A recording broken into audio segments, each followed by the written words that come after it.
दोस्तों, मैं आपको राजा जड़भरत की कथा सुना रहा हूं। वीडियो को लाइक और चैनल को सब्सक्राइब जरूर करें। विष्णु पुराण कथा में राजा जड़भरत की कहानी का जिक्र किया गया है। इनकी कहानी के माध्यम से मनुष्यों को यह बताया गया है कि कैसे एक इंसान पशु योनि को प्राप्त कर लेता है। आइए जानते हैं विष्णु पुराण में जड़भरत की कथा से कैसे मिलता मनुष्य को अगला जन्म। विष्णु पुराण मृत्यु को आत्मा के सफर का एक पड़ाव मात्र माना गया है, क्योंकि अंत तो शरीर का होता है, आत्मा का नहीं। आत्मा तो मूल है और इसका सफर एक शरीर तक नहीं रहता है। इसे अनेकों शरीर में होकर गुजरना पड़ता है और हर शरीर के मिलने के पीछे कुछ न कुछ वजह होती है। ऐसा विष्णु पुराण, गीता और अन्य शास्त्रों में बताया गया है।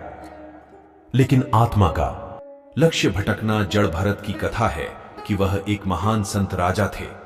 प्रजा का पालन भी वह धर्मपरायण होकर करते थे। लेकिन एक दिन हुआ ऐसा कि जब वह स्नान कर रहे थे, तभी एक हिरणी सिंह के भय से भागते हुए नदी में कूद गई, लेकिन वह नदी को पार नहीं कर पाई।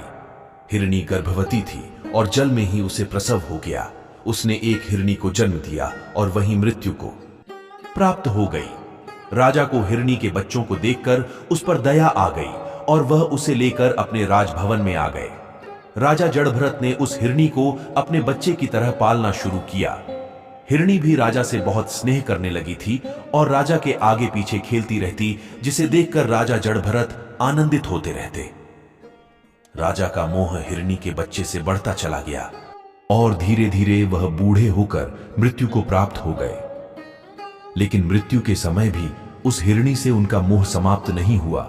वह उसी के बारे में सोचते रहे। परिणाम यह हुआ कि उन्हें मनुष्य योनि से एक पशु योनि में जाना पड़ा और वह स्वयं उस हिरणी की गर्भ में आ गए और हिरण के रूप में उनका अगला जन्म हुआ। इस तरह इस कथा में बताया गया है कि मनुष्य मृत्यु को अगर कुछ वर्षों में किसी बच्चे का जन्म होता है, तो लोग कहते हैं कि घर के वही सदस्य लौटकर आपके घर में बच्चे के रूप में आए हैं।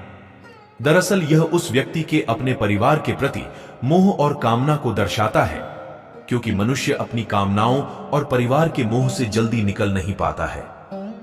गरुड़ पुराण में कर्मों की प्रधानता बताई गई है, जिसके अनुसार उसे अगला जन्म मिलता है। इसलिए कर्म और कामना, इन दोनों को ही मनुष्य के अगले जन्म का कारण माना जाता है।